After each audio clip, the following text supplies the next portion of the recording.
जय माता दी। कैसे हो आप सब। आशा करती हूँ कि आप सब अच्छे होंगे। आज हम सुनेंगे श्री वैभव लक्ष्मी माँ की व्रत कथा। देखा जाए तो यह पूरा संसार लक्ष्मी जी के चारों ओर नृत्य कर रहा है। हर छोटा बड़ा आदमी लक्ष्मी को पाकर धनवान बनने के चक्कर में है। हर प्राणी धनवान बनने के सपने देखता रहता है। ऐसा ही एक प्राणी मांगेराम था, जो छोटा सा व्यापारी था। थोड़ा बहुत अनाज या तेल खरीद कर स्टॉक कर लेता। जब उसका भाव बढ़ जाता तो उसे बेच देता। उससे उसे जो लाभ होता उसी में अपना जीवन व्यतीत करता। हर बार तो हर काम में लाभ नहीं होता। एक बार मांगेराम ने कुछ ऐसे सामान को खरीदकर गोदाम में भर दिया जिसके विषय में उसे पूर्ण यह विश्वास था कि इस साल के बजट में उन चीजों के दाम अवश्य बढ़ेंगे, तो वह इन्हें बेचकर खूब धन कमा लेगा। फिर वह सेठ मांगेराम बन जाएगा। परंतु उसने जो सोचा था सारे काम उसके विपरीत हो गए। उन चीजों का भाव बढ़ने की बजाय कम हो गया, जिसके कारण उसे इतना घाटा हो गया कि मांगेराम का सारा धन चला गया। ऐसे समय में इंसान को क्या सोचता। उसके जीवन में न छटने वाले अंधेरा छा गया। वह उदास और निराश घर पर पड़ा रहने लगा। सारा धंधा चौपट हो गया।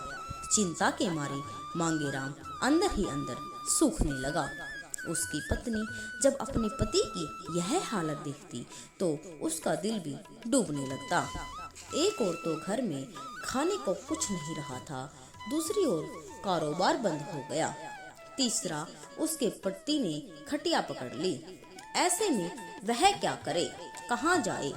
इन्हीं चिंताओं में डूबी राम देवी रात रात भर सो नहीं पाती। नींद आती ही कहाँ थी। वह हर रोज सुबह उठकर विष्णु भगवान जी के मंदिर जाती। वहां पर माँ लक्ष्मी और उनके पति भगवान विष्णु की जोड़ी के आगे दोनों हाथ जोड़कर प्रार्थना करती। हे लक्ष्मी लात, हे भगवान विष्णु, मुझ पर कृपा करो। हमारा उजड़ रहा घर आप ही बचा सकते हैं। मेरे पति ने खाना पीना भी छोड़ दिया है। इस हालत में वे क्या जीवित रहेंगे। प्रभु, आप ही लक्ष्मी जी से कहो कि हम पर थोड़ी सी कृपा कर दे, नहीं तो हम दोनों पति पत्नी मर जाएंगे। आपका भक्त दुखी होकर मरे तो क्या आप सहन कर लोगे प्रभु? आप ही बताओ, यदि आपको दुख होगा तो लक्ष्मी जी उसे सहन नहीं करेगी।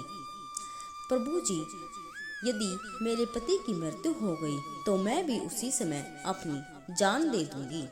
इस हत्या का कारण लक्ष्मी तो होंगी, जो हमसे रूठ गई हैं। यह कहते हुए राम देवी भगवान विष्णु और लक्ष्मी जी के चरणों में सिर रखकर फूट फूट कर रोने लगी। उसी समय माँ लक्ष्मी की आवाज आई, राम देवी जाओ, अपने घर जाकर मेरे 11 व्रत रखो, परंतु यह ध्यान रखना कि यह व्रत संपूर्ण विधि पूर्वक रखे जाए, फिर तुम्हारी मनोकामना पूरी हो जाएगी। राम देवी माँ लक्ष्मी की जय जयकार करती हुई मंदिर से बाहर निकली। उसने अपने पति को जाकर सारी कहानी सुनाई।